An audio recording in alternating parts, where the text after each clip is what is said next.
Hi everyone, welcome to my channel. Today I have a quick video for you guys on how to make my highly requested Cocoa Shea Butter. It's fairly easy, so let's just jump right into this video.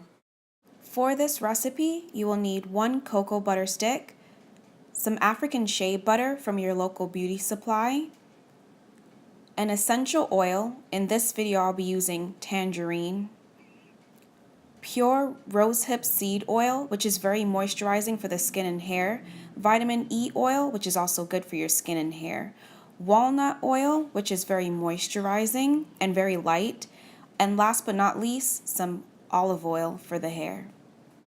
We will first start by preparing the cocoa butter stick for the double broiler. I move it around every couple minutes to help it melt faster. Here you can see the cocoa butter stick is pretty much melted and almost dissolved. Removing the melted oil from the heat, I now added my shea butter. Here I'm just adding about a tablespoon of olive oil, a tablespoon of walnut oil,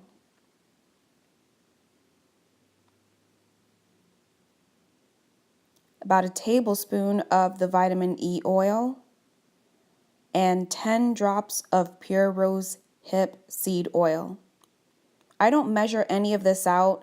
I just throw any amount, which it equals up to a tablespoon, I believe, but I don't measure it. I just go by hand. Here I'm adding my Tangerine essential oil, 10 drops of that. And now we're getting ready to mix. I would like to add that you don't have to pick up an expensive cake mixer. I just picked up this cheap one from my local Walmart and it does the job just as good. And I use it only to make this shea butter mix. I first started using shea butter about 5 years ago. I discovered it at one of those natural hair meetups and fell in love with it ever since. I have extremely dry skin, so I had to stop using lotion and find something that was more moisturizing for my skin. My skin gets very dry around any time the seasons transition.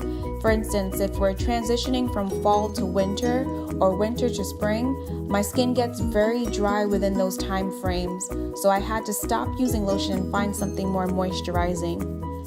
These oils don't affect me in any way, meaning when I'm in the sun, it's not like I feel these oils burning my skin or anything. So far they've been great. And yeah, it works. To add a stick of cocoa butter to my shea butter because they both work to fade any blemishes or dark spots. Also, you always get compliments on how your skin is glowing, and I always tell people I guess it's because I use the shea butter. But here you can see that the shea butter is getting to a perfect consistency.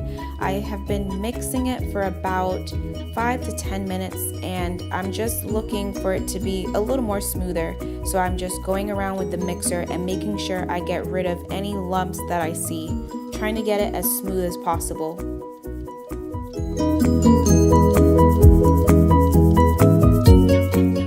I use this mostly on my skin, but there are times where I will use this in my hair if my hair is in a stretched state and I don't want to use any products where the first ingredient is water or glycerin.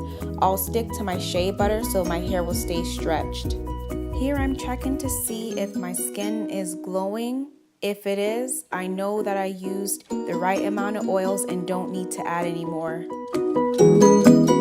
I put the mixed shea butter back into the Tupperware that I took it out of, or you could just use an airtight container. And just like that, you have creamy, thick cocoa shea butter for your hair and skin. Enjoy!